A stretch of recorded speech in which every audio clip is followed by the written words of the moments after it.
নমস্কার বন্ধুরা, আমি সুমনা চলে এসেছি আজকে আমার রেসিপি ঝুড়ি থেকে একটা রেসিপি নিয়ে।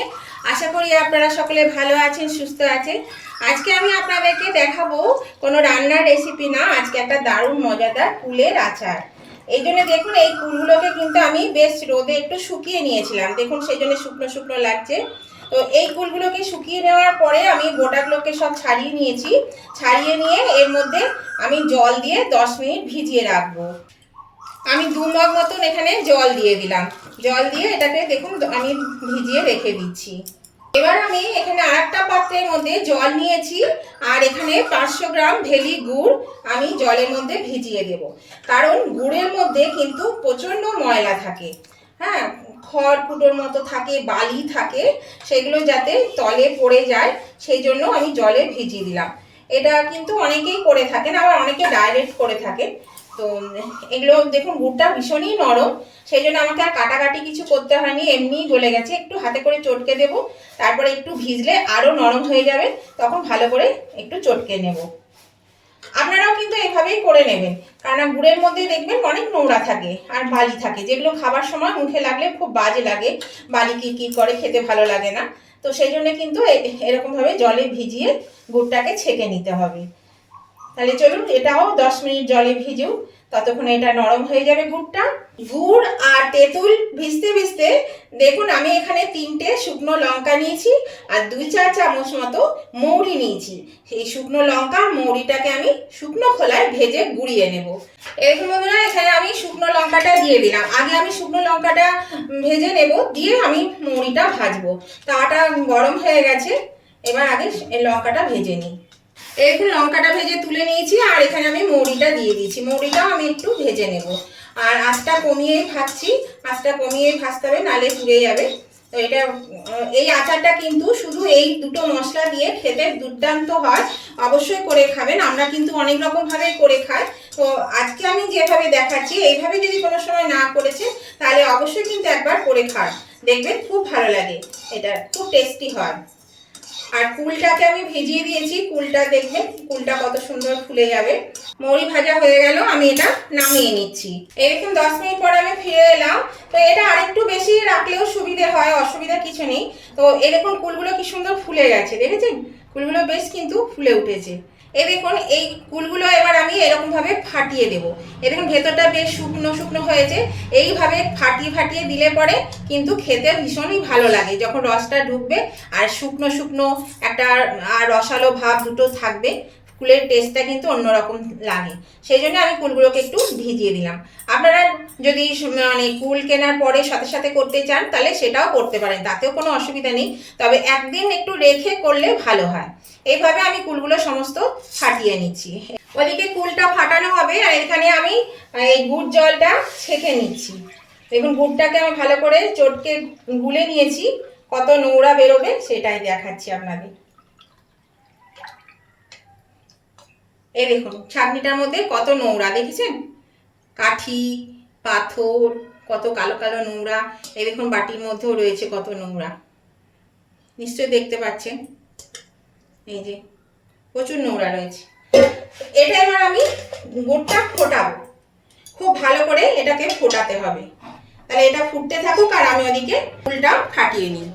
এরকম বন্ধুরা গুড় জলটা কেমন টকবক টকবক করে ফুটছে, আমি কিন্তু একদম ফুল আছে দিয়ে দিয়েছি। এবার আমি এর মধ্যে এই দেখুন কুলগুলো সব ফাটিয়ে নিয়েছি, কুলগুলো দিয়ে দিচ্ছি। কুলগুলো তাহলে কি হবে, গুড় জলের সঙ্গে সেদ্ধও হবে আর নরম হয়ে যাবে, সেই জন্য এর মধ্যে দিয়ে দিচ্ছি। এটার মধ্যে মাঝে মাঝে নেড়ে দিতে হবে, আর দেখবেন এটা বেশ সুন্দর, এই যে শুকনো শুকনো হয়ে গেছে, এই ভাবটা একদম চলে যাবে, বেশ নরম হয়ে উঠবে।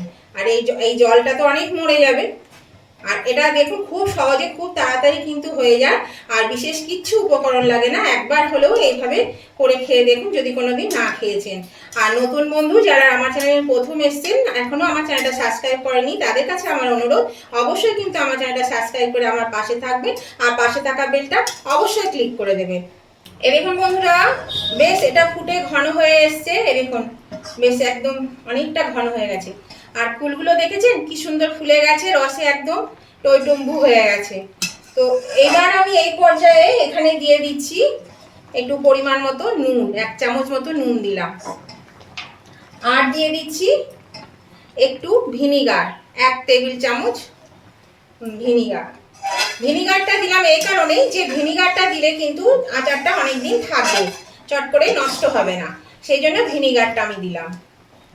তো এবার দেখুন এই ঝোলটা কিন্তু রাখবো, এতটা রাখবো না, আর একটু কম রাখবো, আর একটু মেরে নেব।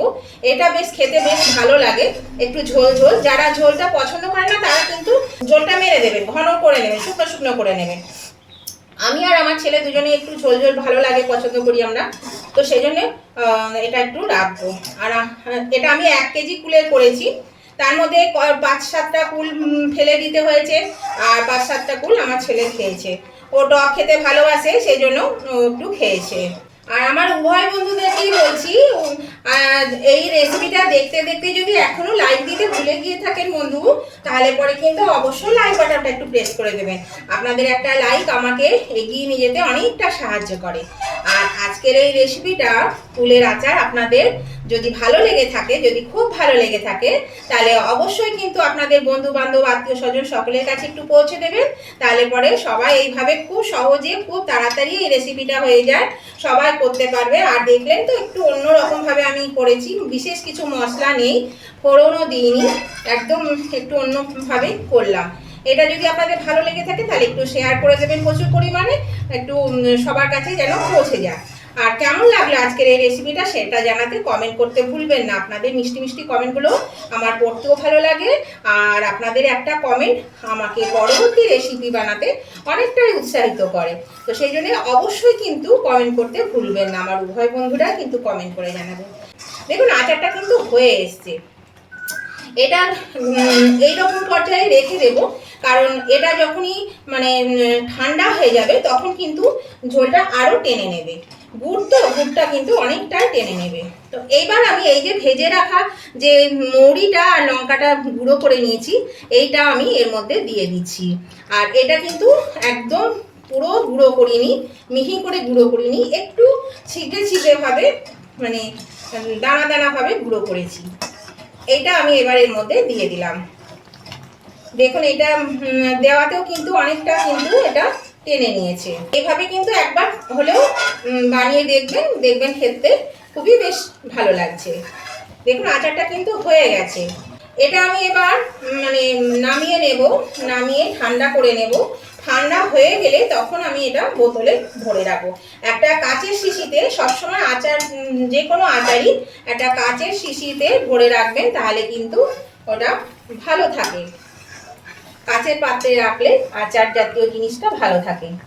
দেখুন এইরকমই আমি রসা এটা রাখছি, এর থেকে আর বেশি ইয়ে করব না, মানে মারবো না। দেখুন বন্ধুরা শুনতে পাচ্ছেন কোকিল ডাকছে কি সুন্দর। আমার পাশেই বড় বড় গাছ আছে, বাড়ির পাশে রাস্তার ওই পাটটায়, আর ওই গাছের ছায়া আমাদের উঠোনেও পড়ে।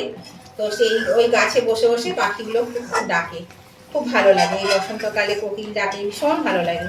দেখুন আমি এবার গ্যাসটা অফ করে দিচ্ছি, অফ করে আমি এটা নামিয়ে নেব, নামিয়ে ঠান্ডা করে নেব। তাহলে আজকের মতন ভিডিওটা আমি এখানেই শেষ করছি। আর উভয় বন্ধুরা লাইক শেয়ার কমেন্ট করে দেবে। আবার আমি নতুন ধরনের ভিডিও নিয়ে চলে আসবো। ততদিন আপনারা ভালো থাকবেন, সুস্থ থাকবেন। Tata, bye bye.